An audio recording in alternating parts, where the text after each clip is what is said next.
All right, everybody, thank you for sticking around. I'm really excited to share this updated version of my research into the flying triangles. I got a lot to cover in a short amount of time, so I'm going to talk a little fast. So warp drives in the TR-3B. I'm going to tell you what it is. I'm going to tell you who built it, and I'm going to give you my speculation based upon a lot of research as to how I think it works. So this project was bigger than the Manhattan Project. So we have a shared mental model of this thing. I got a bunch of pictures to show to start us off with. You can see in the middle there, the big U-safe top secret nuclear power thing. That's from Ed Fouche from 1997, his presentation where he kind of blew the whistle on this whole thing. All over the place, I got some other pictures here in the right-hand side. You can see a bunch of blurry photos like you see for most UFO stuff. Just a heads up, you're going to see a bunch of hyperlinks all over this. I'm going to share and upload this presentation after we're done here into the description of a lot of these videos. So if you want to go back, you can click on these pictures and you can track down where these videos that I got these pictures came from. So much good materials out there if you know where to look. So there's a lot of different potential models of this. There's not just one model.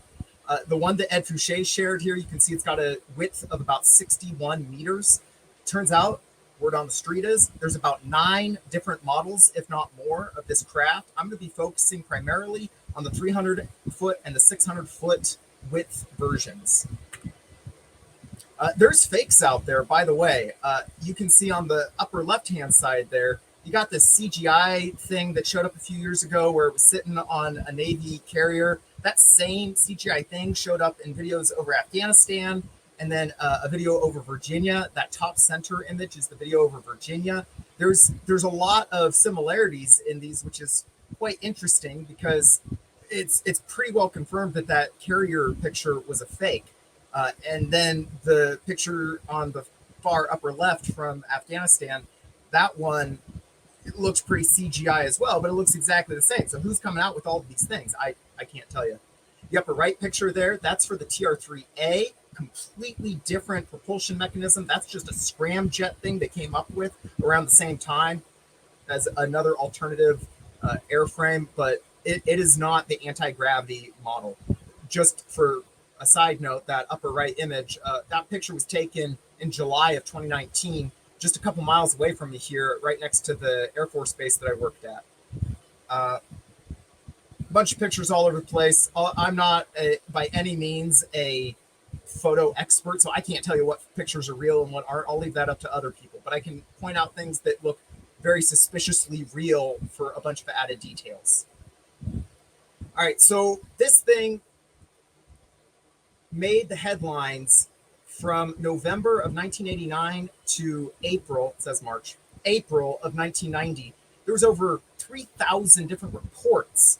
There was thousands and thousands of sightings all over Belgium. And it was becoming such a problem that they ended up scrambling some F-16s because they picked this thing up on radar, ground radar. They scrambled 2 F-16s to go chase this thing down. And they got it on radar on the F-16s, but the F-16s never made joy. They never saw it with their eyes. The thing shot off before they ever got close. And that kind of ended the whole Belgium wave incident. I'm going to refer you to David Marler. This guy is the world's leading expert on flying triangles, literally wrote the book on them. He describes sightings that go back as far as the late 1800s, 1882 and 1899. These things have been around a lot longer than DARPA has been around. So for however those sightings occur, I have no explanations other than time travelers, ETs, who knows? But those aren't the things I'm talking about. I'm talking about specifically the window of time from 1980 to like the mid-90s when there was a specific program in place by the U.S. government to try to engineer a craft that could do what we've seen it do. Oh, and just one other aside on this. This graph here that I got, you can see the green line here is for discs, the flying saucers, the traditional ones. That peaked in the early 50s. And conversely, or inversely, the red line here is the flying triangles. And the rate of sightings for those go up as the rate of sightings for flying saucers go down. It made pop culture in the early 90s when X-Files came out with it. But you can see that we had already peaked in our sightings back in the mid-80s, way before the X-Files ever came out and put it into, everybody's minds. This graph, by the way, comes from our APEC person, Don Tadaya. He's made a great interactive site with all of the new fork data combined into a single place where you can play with it. You can see locations and everything like that. Last side note I'm going to say about this is for the location where the majority of sightings occur for this, looks like it's around Lake Erie. So Northeast United States tends to see a lot more of these than the West Coast does. I have a video here. I'll try to play it. We'll see how it goes.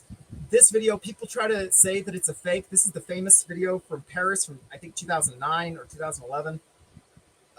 This thing, you see a night vision version of the craft flying around, and then all of a sudden the center ignites with this ball of plasma, and it goes through these 3 resonance modes. Let's see if this works.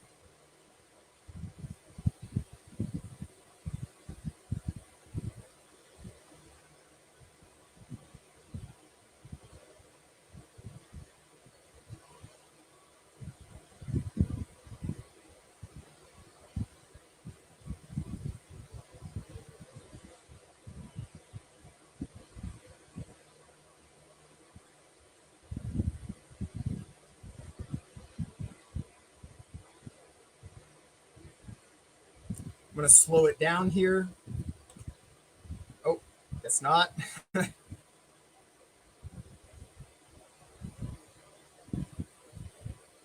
not going to try too hard on this video, but the gist is that you see this plasma ball in the middle go through these 3 resonance modes. It's larger on the top than it is on the bottom in the second mode there. The entire size of the thing is slightly oscillating. And then we get into the 3rd resonance mode here.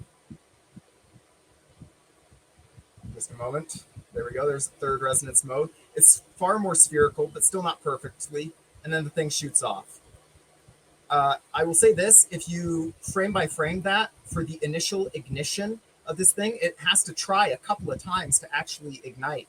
And when you frame by frame it through that, you can actually see the condensation on the top of the craft start following that ionization process. If this thing was CGI, that is an extreme level of attention to detail that I just got to give props to whoever faked it, if they faked it. I personally don't think that this video is a fake. Oops, there we go.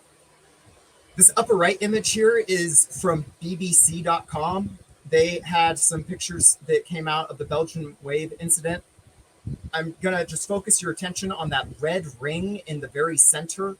We're going to come back to that later, but just commit that picture of that twisting red ring into your memory.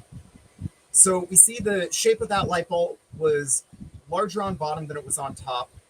We see that the entire size of the thing goes through these different resonance modes. It gets larger and larger. It's ionizing more and more of the air around it, or it's containing this ball of plasma. Whatever it is, the size of this ball changes as it winds up. It's also quite interesting how the size of it changes from being contained from within the craft to then extending out past the craft. Last thing, I don't have the video of this one, but it's a pretty famous one from military.com in the lower right. It's 2 triangles flying in the very center. That center orb of plasma actually oscillates in 3 dimensions. It's cavitating in 3 dimensions. There's a good number of videos out there where you can observe this cavitation of the plasma ball underneath the thing, cavitating in multiple directions while it's under flight. And the rate of that cavitation tends to be about half a second to 1.5 seconds in rate. I got to give a major shout out to one of ufology's great unsung heroes, Ray Stanford. Ray Stanford has collected firsthand data on UFOs for well over half a century. Since the 50s, he's been going out there with lots of money worth of equipment for getting magnetic readings, gravitic readings off these things, all sorts of things. He's got some good polarized images of this so you can see the magnetic fields. In this particular image, you can see these balls of plasma coming off of the thing. And I've rotated them here so you can see side by side in the bottom images there. The top half of this is much smaller than the bottom half. Just a observed coincidence and similarity between that and the 2nd resonance mode, where we see the top half being a slightly different shape, slightly smaller than the bottom half. All right, so we've gone through the what it is. Now, who did it? From 1983 to 1987, President Reagan created the Strategic Defense Initiative, SDI, colloquially called Star Wars program.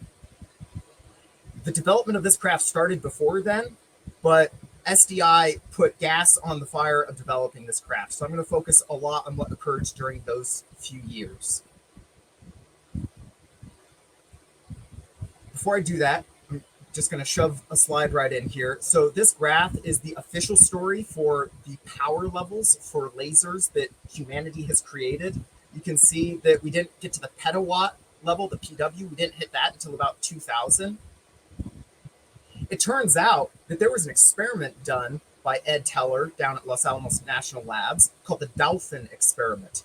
In this experiment, they exploded a nuke, they funneled all that energy into a laser beam, and the energy density of that thing, it was several hundred terawatts at a 1.4 nanometer wavelength. For reference, that wavelength corresponds to about 250 or 214 petahertz, which is insanely high frequency. Also, if you follow those red lines, the horizontal line there at the top in between terawatt and petawatt, that's about the halfway mark for several hundred. And you can see that the Aviation Week in Space Technology leak about this test indicates that we were at least a decade to a decade and a half ahead of the curve. DARPA was ahead of the curve by 10 to 15 years ahead of what has still to this day been officially disclosed. So SDI, if you boil down SDI to its most basic elements, we were in the middle of the Cold War. We wanted to make sure that we could shoot down any ICBM nukes from Russia. So Ed Teller comes along and he says, hey, if we put these exploding nukes funneled energy into laser beam, nuclear lasers, if we put these onto a satellite up in space, we can shoot down multiple ICBMs all simultaneously and create effectively a complete defensive dome around our country. This was an incredible idea that Teller did not come up with on his own. There was another scientist involved that I'm going to get to here shortly. I'm also just going to put as an aside, George Shultz, Ronald Reagan's Secretary of State. He stated at Ed Teller's memorial service in 2003 that SDI was responsible for ending the Cold War. I mean, the official story is because we just outspent them, but it's an interesting comment to make at the guy that's the godfather of the space laser idea. All right, so how does this thing work? So the space laser idea was called Project Excalibur. Here's how that supposedly worked. You put a nuke inside the center of that satellite. When the nuke explodes, that energy is converted into X-rays that are focused down long crystal rods like sapphire or ruby or whatever you want to do for making the coherent beam. And it's focused such that you're able to get a directional energy blast from this nuke rather than a spherical energy blast from this nuke. There were successful ground tests of this, like I said, for the Project Dolphin experiment. The vanilla OG version 1.0, it was 1,000x increase in the brightness of the nuke. So the amount of light energy that was coming out of the nuke, because we were able to funnel it into these rods and focus it, we were able to amplify it as well. So the very first one, 1,000x increase off of the nuke. There was a 2.0 version, though, that you don't read about much. It's very lightly sprinkled throughout the SDI documents, but it was there. So the 2.0, the Super Excalibur version, was 1,000x increase on the 1.0. They figured out something on how to get a 1,000,000x increase onto this energy coming off of these nuclear X-ray laser beams. Here is an estimate I found by somebody else online who calculated it out. At the time, there was a nuclear treaty where we weren't supposed to be doing tests for nukes larger than 150 kiloton yield. So the calculation is based off of that. Although if we were putting these in space, we're already breaking those treaties. So why not go all the way and put a megaton bomb in there? I mean, who knows? But these numbers, for whoever's listening and can understand them, 10 to the 20 joules per steradian for the OG version, that's already getting insane. But then they said, let's turn that up to 11. And they went to 10 to the 26 joules.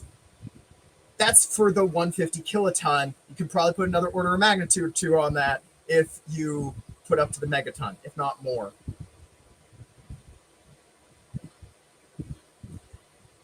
So here's some evidence for why we need to do this. This is a New York Times article from October of 1986. The gist is that the Soviets were working on these particle beam weapons slash laser weapons over in Kazakhstan at their Sari-Shagan test range. There was evidence that they were successful. Problem was their actual output wasn't high enough to be considered a threat, but the rate of progress was. Coincidentally, Russia was begging us to stop and halt all of these broken treaty experiments into these space lasers just so that they could catch up. They were about 6 years behind us with their development. So they asked for a 10-year ban that would give them more than enough time to not only try to reverse engineer it themselves, but infiltrate and send spies over here so they can reverse engineer it even faster. The US laughed at them and said, no, we're not going to stop. We see that you're doing it. We're going to keep doing it. And so we continued. And that's what I'm going to say is what ended the Cold War, is that we beat them to the punch. All right, let's talk about the scientists involved. I got 3 names for you. The first one, probably one of the most important people of the 20th century, Edward Teller, the father of the hydrogen bomb. He worked on the Manhattan Project. He ousted Oppenheimer through a lot of drama that occurred in the 50s and took over Los Alamos National Labs. He was one of the top scientists in the country for like 50 years. He was involved in so many black projects, it's even hard to keep track of.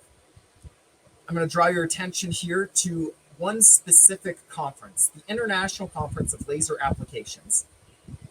This went over a number of years, but specifically the years 1987 and 1988, there was 2 scientists. The next slide will have the other scientists, where they're talking about how these space lasers can be useful for SDI. I'm going to posit later in this talk that these space lasers were actually used for development of the TR-3B.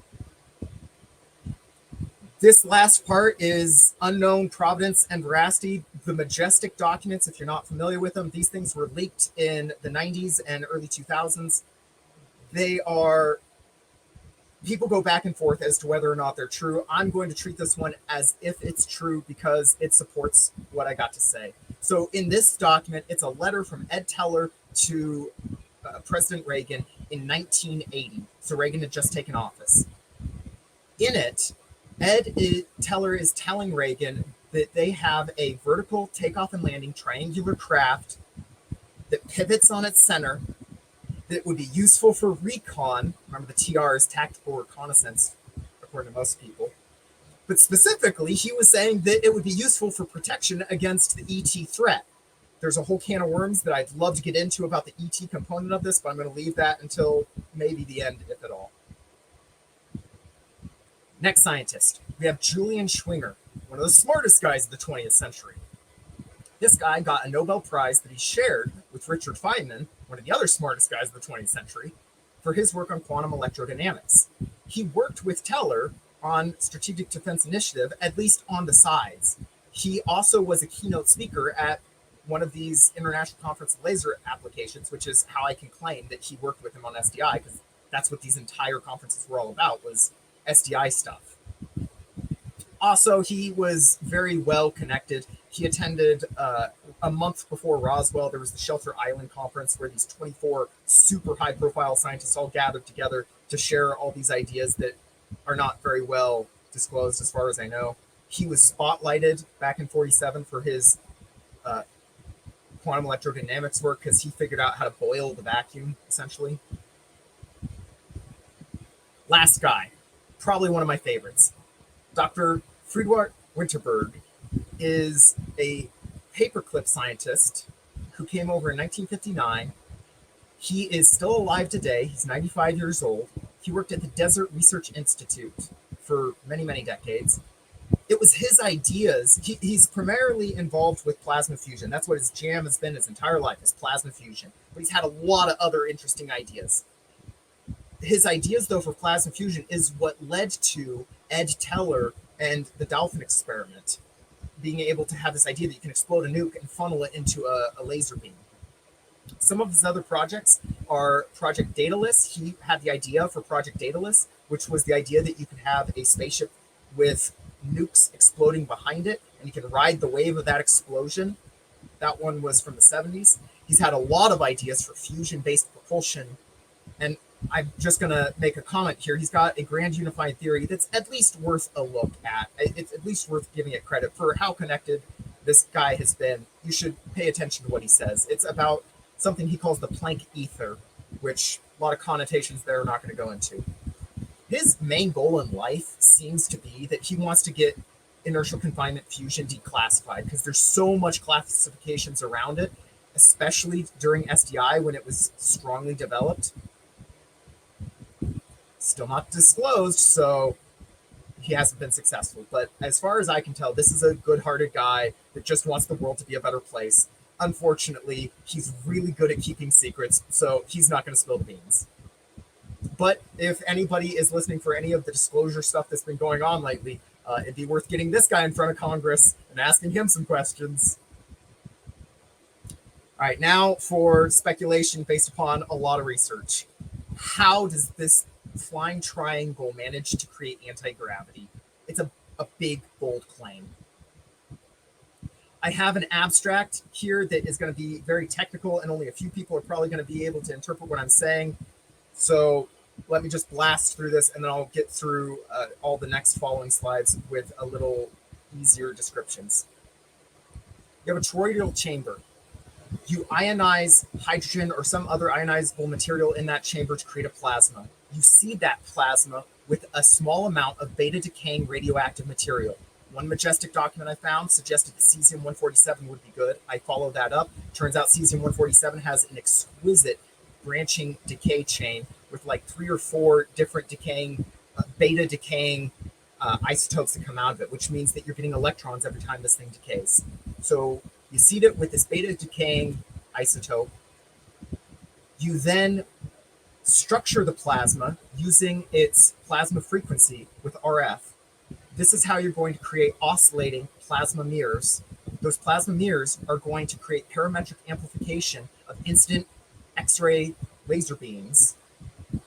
Because these laser beams are going through the plasma that is structured, instead of dispersing, they're going to be focused, and they're going to get a twist to them, orbital angular momentum.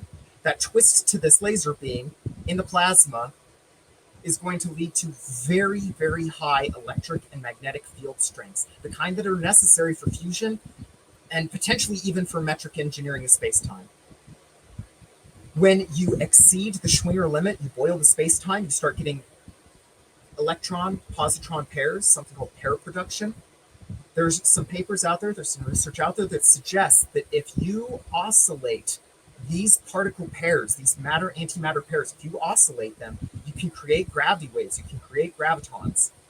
That right there is the secret sauce. That's the biggest part, is if you oscillate electrons and positron pairs, you're going to be able to create anti-gravity or your own artificial gravity.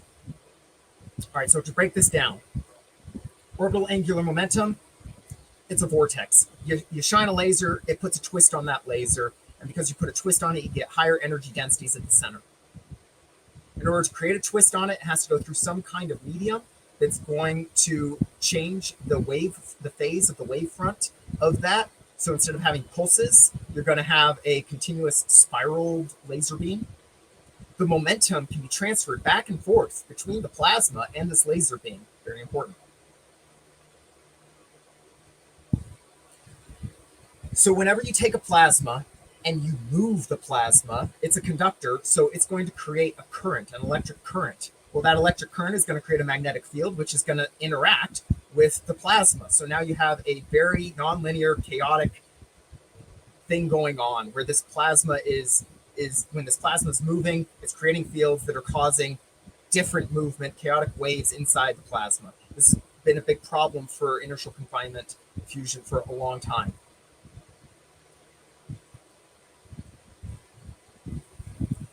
So if you put a laser through the plasma, it's probably going to want to disperse.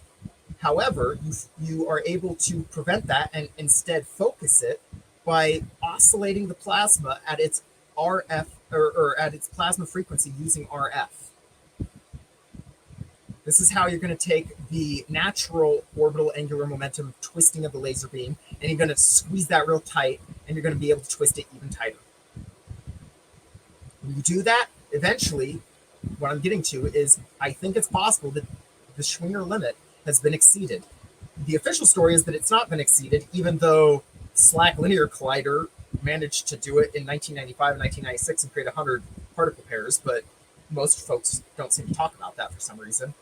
Anyways, it takes some very, very, very high electric or magnetic field densities to be able to convert energy into matter, which is the boiling of space-time, the Schwinger limit. That is 1.3 exavolts, 10 to the 18 volts per meter. That is almost 4.5 gigatesla. It's such high and strong energy fields that it's really even hard to comprehend. When you do that, though, space-time starts stretching and squeezing in weird ways, such that waves that would normally propagate the same in all directions now propagate one direction differently than they propagate the other direction. So when you exceed this, you start to produce these particle-antiparticle pairs. This graph I have on the lower right, take it with a big old grain of salt. The Schwinger limit is not a hard and fast limit. It's a quantum thing going on. So you've got probabilities instead. Like once you just hit the limit, you've started producing pairs, but you're not at like 100% conversion of energy to matter.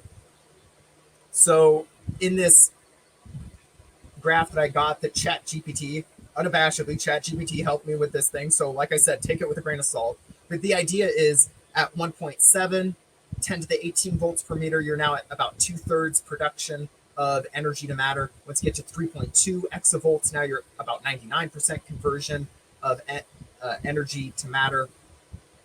That's probably not an accurate statement. It's just getting the general idea that as you increase, you're going to be producing more. Since it's a very nonlinear quantum probability thing, do not rely on this graph for anything other than just a mental model. In 1997, there was a propulsion conference. Teller attended. One of the guys that presented at this conference goes by the name of Froning. In this conference, he had a presentation where he suggested that you can modify gravity if you have a very highly polarized beam of some kind. He said that if you can move electromagnetic fields through a toroid with single windings, similar to Ford's rotational field, I'll describe that a little later, that's how you're going to be able to accomplish some kind of metric engineering, some kind of EM gravity interaction. If you accelerate a plasma, a lot of cool things happen, and you can actually get superluminal plasmas. Alarm bells are going off in a lot of people's heads. Nothing is superluminal. False. Some things can be superluminal. The group velocity can be superluminal while the phase velocity is not. So I'm not going to get into it too much, but the gist is that the wavefront of a plasma, certain things can occur where the refractive index of the vacuum changes enough that the wavefront of this plasma is now actually exceeded the speed of light. Here's a paper by a guy from 1989 where this gets described a little bit better. When you ionize a gas, photoionize a gas, like with a laser, let's say you photoionize hydrogen. The refractive index goes from the normal refractive index of the vacuum, which is 1, down to 0, which means infinite speed of light rather than the speed of light limit of c at 1. That's a big, bold claim, but that's the claim that I'm getting towards for how this craft operates. That this moving plasma mirror, this wavefront of the plasma, is able to exceed the speed of light, and as it does so, it's Doppler shifting all of the incident laser beam frequencies ahead of it, blue shifting them, and it's increasing the energy density significantly when it does that. The scooping up of these frequencies, it's called a chirp. You'll find that in a lot of other ionosphere type research and other plasma research. Chirps are very useful for tracking down this stuff. A side note here, Dr. Winterberg made a comment about Schwinger's sonoluminescence model. Sonoluminescence is like the cavitation of water bubbles, creates like a little fusion light pulse in the center of it. And the idea is that there's some 0 point energy that might be getting released from there. So Winterberg, who deals with plasmas, said that in exploding wires or plasmas, where the permittivity is less than 1, you'll end up getting these voids in between the plasmas that ends up releasing 0 point energy. 0 point energy in this case would be the conversion of virtual particles into real particles. So these plasma mirrors. Once you get above the Schwinger limit, if you got a moving plasma front that's going really fast and you shoot a laser beam directly at that moving thing, it's going to reflect that laser beam. And because it's going at hyperrelativistic speeds, it's going to end up blue shifting it. You're going to get amplification and especially higher harmonic generation. That blue shifting means that you're increasing the frequency of this laser beam. So you're going from terahertz up to, say, petahertz, like we saw in the dolphin experiment. They're saying that this is one potential method for generating attosecond pulses of light, which is the kind of pulse speeds that you need if you're going to be dealing with fusion. Let's get into Sal Pais. If you're not familiar with Sal Pais, this guy came out a couple of years ago with a couple of patents.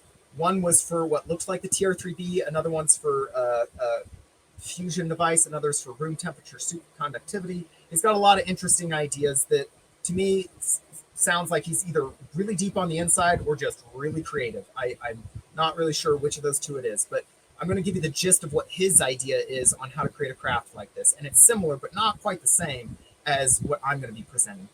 So to quote him from one of his recent interviews, he says that the Pais effect works like this: controlled motion of electrically charged matter, plasma, from solid to plasma states, subjected to accelerated vibration and or accelerated spin via rapid acceleration transients.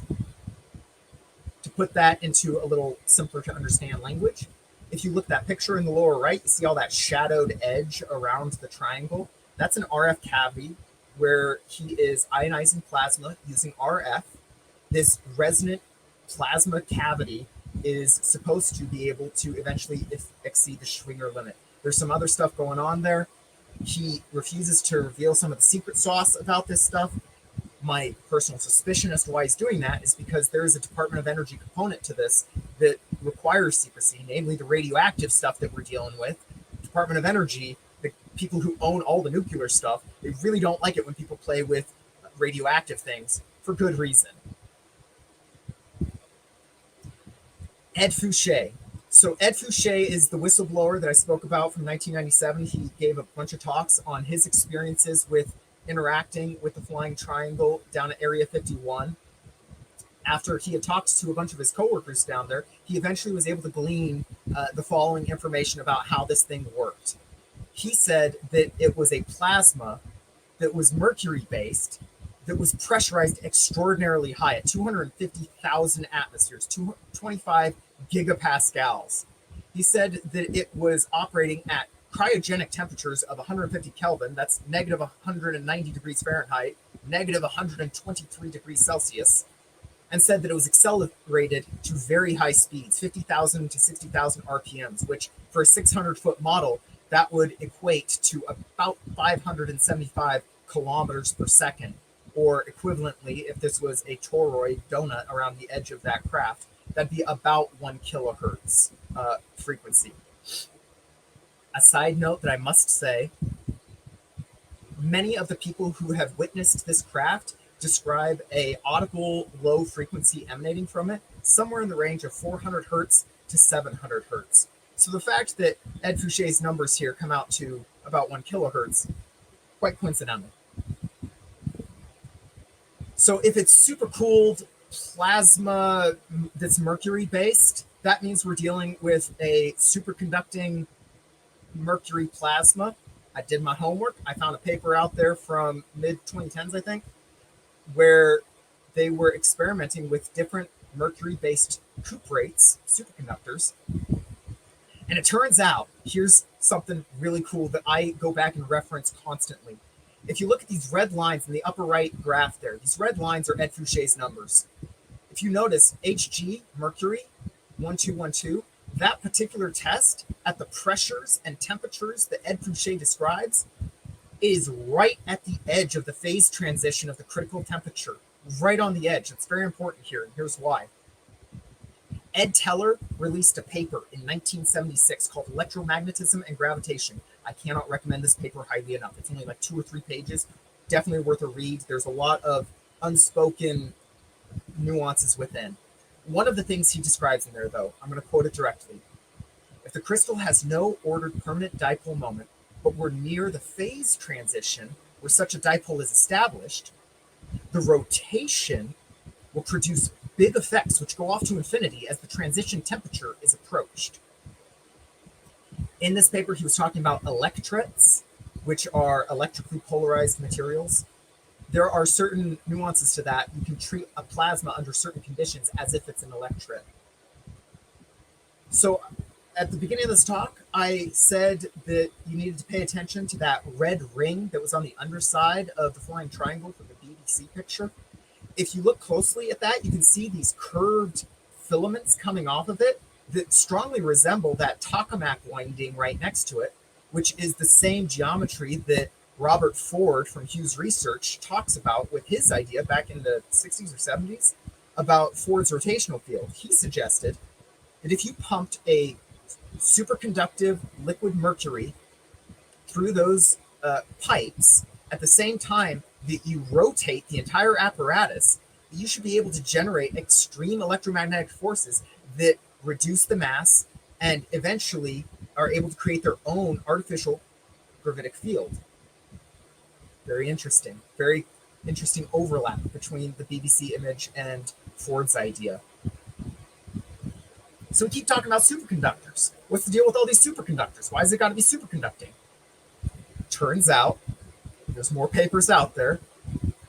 When you use a superconductor, you are able to lower that 10 to the 18th volts, that exavolts requirement, down to the 100 megavolts requirement.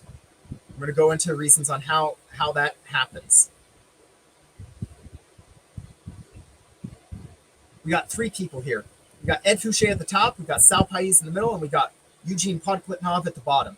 If you're not familiar with Podkletnov, he had a rotating superconducting disk that he slapped with some megavolt, 2 to 5 megavolt charges, and he described 2% weight loss.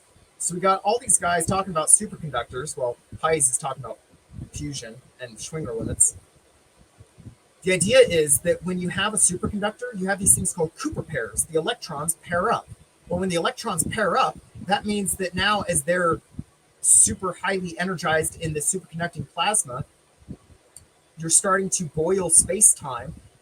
You're converting those virtual particles into actual electron-positron particles. It doubles the number of those because you've got Cooper pair doubles to begin with.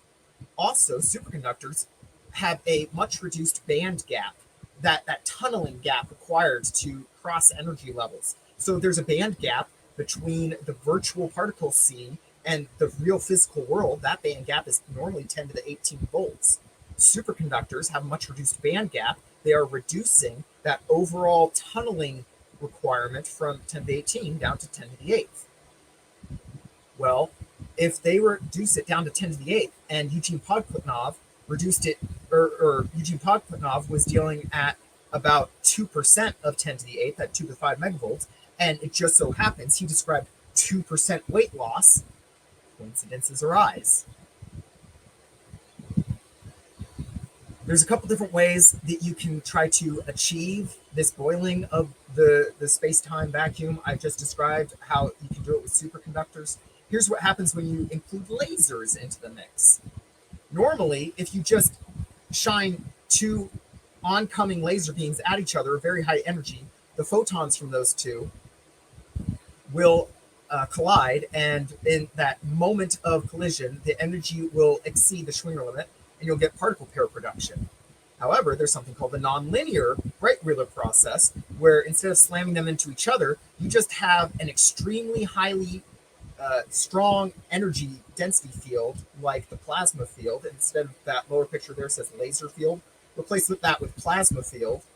Now you shine a photon through from a laser, And you've already now reduced the amount of added energy that photon needs to be able to exceed the Schwinger limit. Side note, last year there was a team with Dr. Newth. They went down, they were called UAPX. They went down to Santa Catalina Island down in California. They spent a week down there with a bunch of different measuring equipment. And while they were down there, they observed a few different UFOs. They measured a few different UFOs. One of the best measurements, they saw one off the coast. It was a couple kilometers away, and they got triple repeating gamma ray bursts. These are gamma ray photons, by the way. Triple repeating gamma ray bursts, and the highest energy from one of these bursts was about 43 MeV, which is a lot. If you wanted to create that with an electron gun, it would need to be 10 meters long, and it would need to have a 4.3 megavolt per meter electric field, which is a lot. You're only going to get that with plasmas. So we've talked about these electric requirements. What about the magnetic requirements? Well, we come to Dr. Winterberg and another one of his papers. This one was, I can't remember when this one was from. I think early 80s or early 90s. Anyways, this one, the idea is that you ignite the plasma. The plasma extends both directions down this donut. And as it's going down there, those arrows that are tangential to the tube, they are magnets that are squeezing the wavefront of this plasma. So as you squeeze that wavefront, it accelerates that wavefront up to relativistic velocities, like I've been saying. What's cool is you get a Lorentz contraction of the front of this plasma wavefront that ends up increasing by orders of magnitude the magnetic field strength of that wavefront. He says that you can get thousands of Tesla, 10 to the 3, thousands of Tesla by doing this. Remember that number, because in a couple of slides it's going to come into play. Thousands of Teslas. Here's a more one-dimensional view of that same idea. On the far left, you have a mirror. You ignite the plasma, so it bounces off the mirror and continues over to the right side of the image. As it's going through there, those little slashed dots on the bottom are little electromagnetic power supplies that are switching closed in succession so as to accelerate that wavefront. Like I said, you can get thousands, you can get orders of magnitude increase in the magnetic field as this thing reaches relativistic velocities. Going back to Ray Stanford's images. So in 1980, Ray Stanford took this picture. He actually was videotaping this with an 8mm camera that had a polarizing cube on it. So it split one half of the polarization of the light to go up to the eyepiece, and it split the other half of the light into a different polarization that went down to the tape. When he was watching this through the eyepiece, he didn't notice anything, but upon going back and watching the film, he observed these rings coming off the corners of this craft. These rings are called Faraday rings. When you have polarized light that goes through a polarized medium, you end up getting this diffraction going on. And by counting the number of rings, you can try and estimate the strength of the magnetic field. Now, because there's probably a very strong electric field in play from the ionization going on, it's really hard to estimate, especially without good color photos. It's hard to estimate the actual magnetic field strength here, but I can at least get it within the ballpark of somewhere between 50 to 5,000 Tesla based upon his distance away from this craft, the altitude that he was at when he witnessed it, and the total number of rings. Highly recommend looking into Ray Stanford's work. I cannot recommend that enough. Also, he observed this in 1980. Let's just track with the timeline here. 1980 is 3 years before SDI, and here we got a triangular craft with similar magnetic field strengths that Winterberg was describing. Oops. All right, another important paper, and this is one of the most exciting parts, I think, of this entire talk. Ed Teller, 1992. Ed Teller leaked like a sieve. He said all sorts of classified material in not so classified settings that MJ12 was very not happy with, but not a lot that they could do about it. So in 1992, Ed Teller proposes this fusion-based propulsion device for long duration space missions. I'm just going to focus your attention here to two things. first look at the lower right image. Notice how we have these cryogenic temperatures, 4.2 Kelvin, 300 Kelvin, 900 Kelvin. We're not quite at the 150 Kelvin, but let's safely assume that he probably adjusted some numbers so that he didn't actually get ganked by MJ12. But also, in addition to that, notice those vertical bars on the lower half of the circles in that image. Those are the MHD, magnetohydrodynamic generators, which that research is all throughout SDI. They figured out how to be able to use this plasma to generate energy to be able to then cool the plasma. They cool that plasma. That's a superconducting magnet or superconducting plasma. They're in the center where a lot of the magic happens. Now for the really good part. Figure 3 from this paper. On the leftmost image there, where you got the same circular image from figure 9, you can see we got this egg-shaped magnetic field going on around this device. Side by side, I got Ray Stanford's image there, where you can also see it's kind of egg-shaped. It's a little hard to see, so let me go on to this one, where I'm going to go back and forth and just overlay them. So we got the egg shape of Ray's pick, and now we got the egg shape from Ed Teller's paper. Also, note the sizes of Ed Teller's graph here, how we're talking in terms of, a couple of meters for the heights and the radiuses of these rings. I'm just going to leave it open to speculation as to how large these rings from Ray's pick are, but I bet you dollars to donuts it's the same size. Last thing from this paper. In Ray's picture there, you can see we got these clouds coming off underneath this thing. Figure 4 from Ed's paper. At the top there, we got those egg-shaped magnetic fields and how those end up ionizing stuff around them. And that ionized material then gets ejected beneath it as it's also getting neutralized in its charge. That's part of the whole neutral particle beam stuff from SDI, if you're interested in that. Anyways, you're able to use it's not even exhaust, it's just the surrounding medium. You're able to use the surrounding medium as additional vector potential, which is fascinating. I mean, talk about efficient. All right, putting it all together. I put a lot out there for y'all. Here's what it is when you put it all together. You ionize a plasma with a really strong laser. As that ionized material becomes a plasma, you start accelerating that wavefront of plasma up to relativistic or even super relativistic speeds. It then ignites some fissile material. You create some fusion. Once you have fusion, now you got enough energy that you can start really going to town. You can use these relativistic plasma mirrors with instant laser beams at approximately 400 to 1,000 hertz of instant laser beams hitting these plasma mirrors. You're going to get parametric amplification of that laser, and you're going to start creating particle pairs out of the vacuum. Then you're going to oscillate those particle pairs to create gravity waves. And just for added benefit, if you're flying around an atmosphere, you can use the ionized atmosphere around you with these magnetic fields as additional forms of thrust.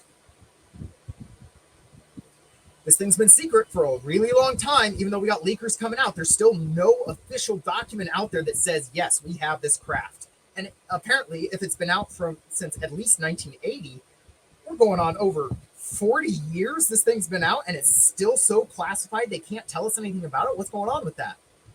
Well, I have some speculation for you. One, nuclear fusion would completely eliminate all need for, well, not all need, but all of the petrodollar value.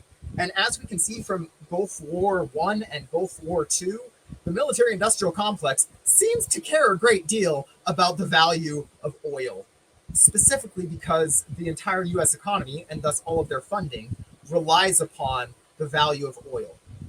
Additionally, this thing has capabilities that are so extreme that to even disclose these things could provide a potential benefit to adversaries. So they don't even want to let the adversarial nations know that we have this, because then they might be able to try to start doing it themselves. Additionally, and going a little more into the conspiratorial element, UFOs, UAPs, that majestic document from Ed Teller suggested that they actually needed to develop Excalibur space lasers to be able to fight not terrestrial-based threats, but extraterrestrial-based threats. And the need was to eventually put a neutral particle beam weapon onto a platform that could keep up with these incursions of extraterrestrial vehicles that are hostile to all of us. So you can try to drink the military industrial complex Kool-Aid and say that they've actually been protecting us. The military's been protecting us for a very long time by keeping us in the dark about the fact that we could all be eliminated in the blink of an eye by an advanced civilization. And it's only through their efforts of SDI that we're even still here today. I'm a little torn on that. As a veteran, I tend to lean more towards trust in the military, even though there's plenty of stuff that suggests you shouldn't. But overall, I tend to do so. Lastly, those neutral particle beam weapons, those things have energies of damage as great, if not greater, than nuclear weapons without the fallout. That right there is like the golden sword for all of the adversarial nations. Could you imagine Kim Jong-un or some other, crazy world leader with the ability to fly a craft across the planet in a couple of minutes, blow up whatever he wants with the energy, the amount of a nuke, and then fly off, and he's in and out within a couple of minutes? That's the kind of nightmare scenario that is why it necessitates secrecy. All right, wrapping it all up for you. So the TR-3B, I'm saying that it uses one, potentially both of these mechanisms. It's using hyper-accelerated, ultra-relativistic plasma mirrors with instant laser beams to create particle-antiparticle pairs, which are then oscillated to create gravity waves. That's a field-based propulsion device. You're not actually emitting anything. However, if you're in a medium such as atmosphere, then you can use that medium as a propellant with the neutralized particle beams that are coming off of the edges of this craft with its strong magnetic fields.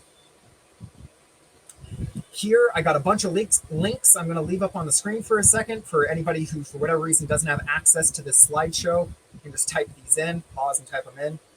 On the left there, those are the slide numbers so that you can follow up and go back through. And then there at the bottom, if you need to just type it in, there's the link to this presentation at the very bottom. Also, there is an exquisite TR-3B playlist that I have for you there, also at the bottom.